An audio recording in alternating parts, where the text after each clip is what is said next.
Okay, next up we have Trevor Bayne. He drives the number 6 Advocare Ford.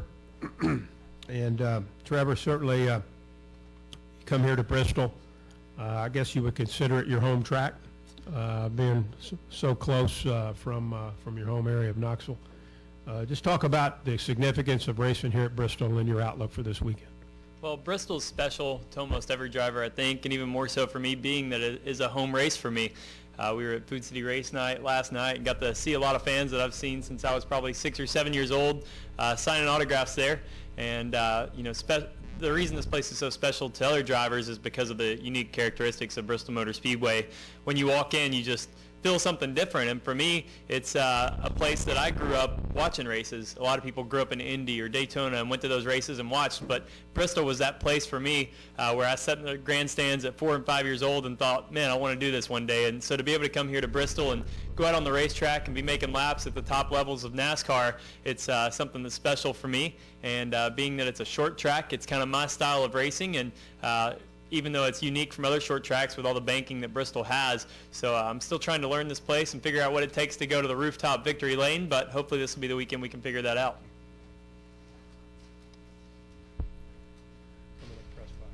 All right, let's go press box. We've got a question in the press box for Trevor Bayne. Go ahead.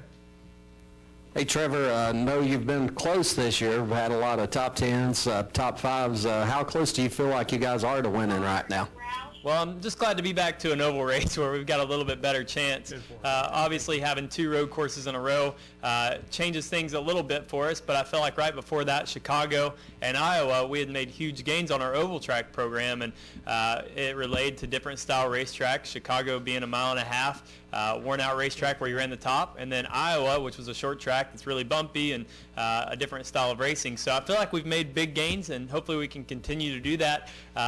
We don't want to stop short at Bristol. I think this is a place that the things that we've learned can relay and hopefully get us a good finish. But we're definitely looking to get to victory lane. Our teammate Chris Buescher did it last week, and we're really proud of him and what he was able to do at a road course. But now it's kind of back to reality for us. We've got 11 ovals left and back to the style that we all know and hope to do well at. Obviously, we want to start making up points as soon as possible on these guys so we can be a contender when it comes down to Homestead, and we want to start that this weekend at Bristol. Other questions in the press box? Let's come downstairs. Questions for Trevor Bayne. If you have one, raise your hand. Far right over here, Jay. Jay Pennell, Fox Sports. Seems like you've been in the middle of a lot of rough battles on the track this year. Some you're making, some not. Do you think that what's causing that? Is it just the increased level of intensity in the Nationwide Series? Is it younger guys out there not really knowing the boundaries? Just kind of get your thoughts on that. Well, some of it is me putting myself in situations I shouldn't have been in, being impatient, kind of like Watkins Glen.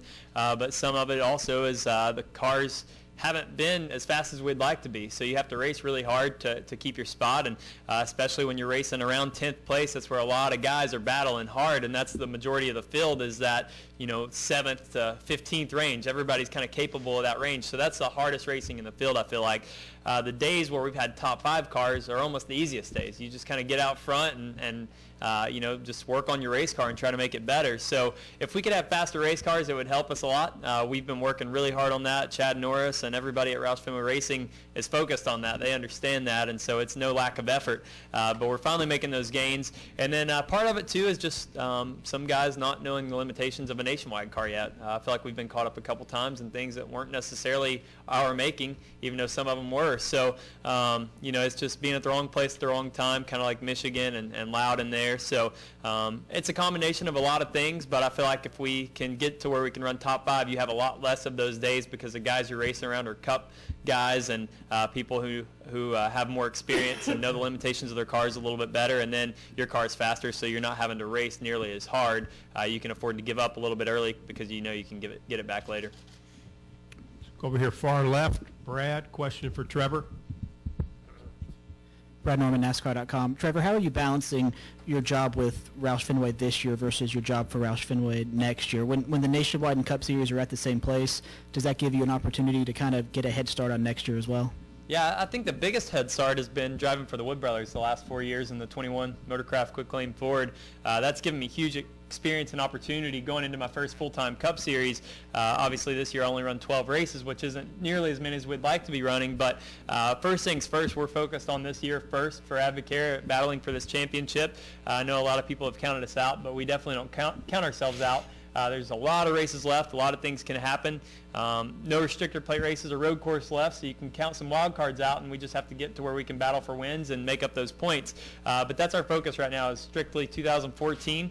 On the personnel side, our focus is kind of 2015, trying to put together the best and most competitive team of leaders and people that can work together with the same goal for next year. That's obviously starts early, so we want to start that now and build that team so that we can come out of the gate strong in 2015. But I don't feel like I'm a complete rookie going into the Cup Series, being that I've had so much experience in the 21 car.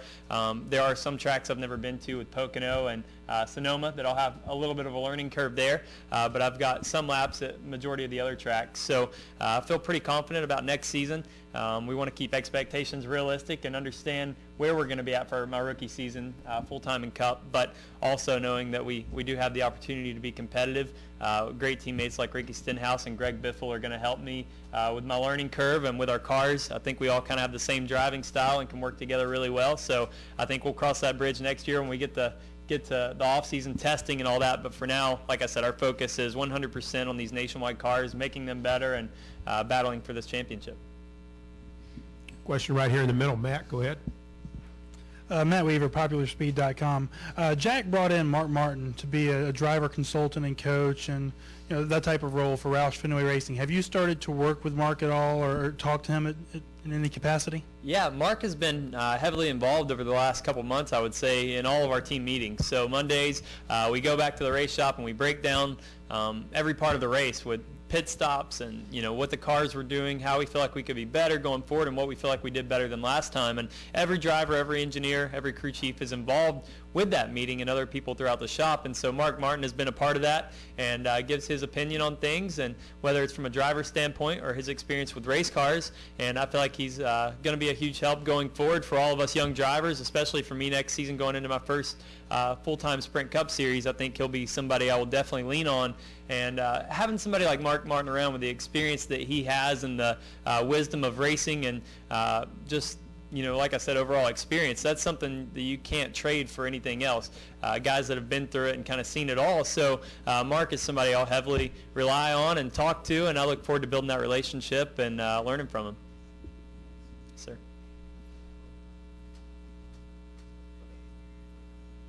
Any other questions? Deb? Trevor, Deb Williams with RacingToday.com. You were talking about Mark and learning from Mark. When you have someone like Mark, what do you seek? What type of information do you seek from him? Well, it's different every weekend. Our struggle is different at every single racetrack, and places like Bristol, he's had a lot of success here. So we'll talk to him about what he does with his cars and driving style and things like that, and then how the track might change throughout a race. So it's kind of endless what you can bounce off the guy, somebody like that who's been involved on working on the cars. Back in his time of NASCAR, the drivers were heavily involved in the setups and things like that, and we still try to be now, but engineers with PhDs are a lot smarter than we are when it comes to that. So we might not as heavily rely on that, but I know that the crew chiefs and engineers love talking to him about things. He's been around the garage a lot lately with different teams and has learned a ton. So I think he's got a lot of information that we can definitely ask questions about and learn from. So for me as a driver, though, it's mainly driving technique and how to run these races effectively and get the best results at the end of the day. Yes, ma'am. Anything else for Trevor? All right, Trevor, thanks for coming in, and Thank you, good guys. luck this weekend. Thank you, sir.